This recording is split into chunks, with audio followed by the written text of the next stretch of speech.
everyone, welcome to the channel. Wow.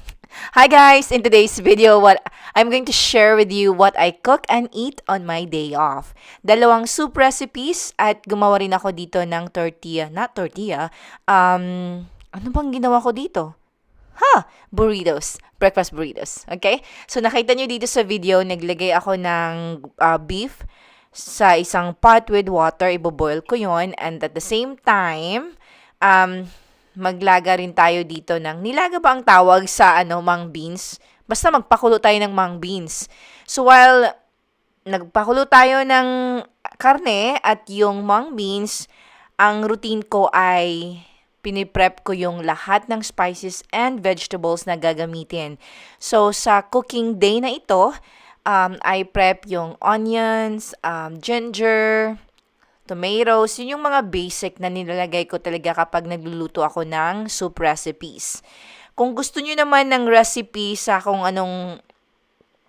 gusto nyo ng recipe sa mung beans, sa yung nilagang baka, at itong breakfast burritos na gagawin ko, let me know kung gusto nyo and I'll make a special video. Okay? So, at kapag napakuluan ko na yung tawag dito yung beef, naglagay ako ng kamatis, ginger, may celery ako sa fridge, so ginamit ko rin, naglagay rin tayo dito ng salt and tomato. At while yon na nagsisimmer, ginigisa ko yung para sa mung beans. Napakasimple lang ng mung beans na ito, very basic, pero masarap. Tomatoes, onions, ginger, and garlic. Naglagay din ako dito ng paprika.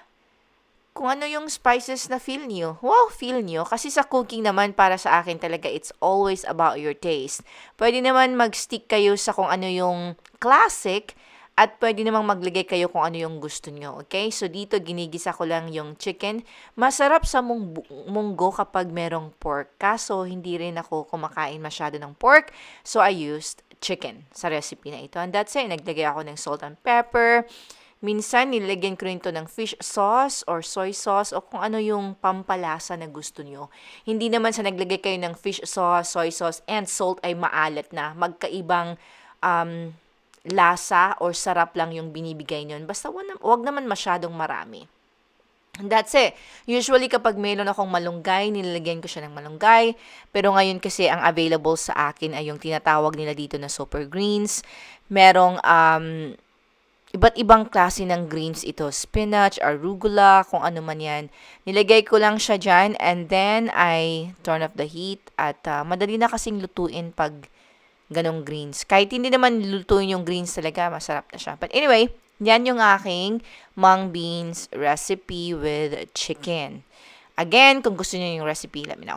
Okay, so nilagay ko rin siya sa silicone mold para ilagay ko sa freezer para for my lunch at work. So while nasa freezer yan, naglagay na rin ako ng, after mga 3 hours ito, yung nilagang baka, naglagay ako ng cabbage at yung greens. Again, sa nilagang baka naman, kahit anong vegetables na gusto nyo, green beans, lagyan ng carrots, ng potatoes.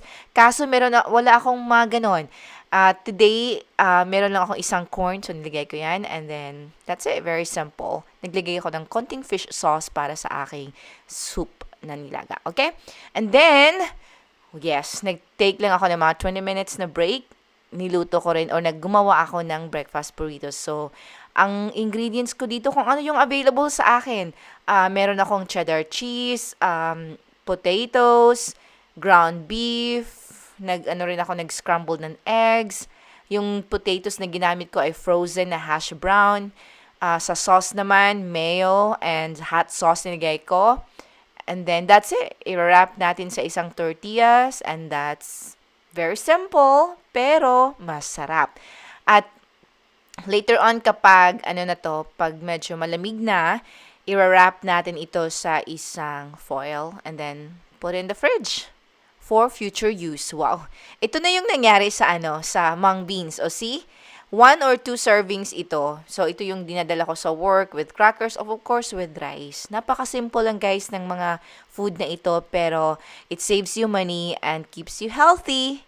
Alright, I hope you guys will do prepping for 2026 kasi talagang nakakatulong sa budget at sa health natin. Thank you so much for watching, and as always, you guys take care.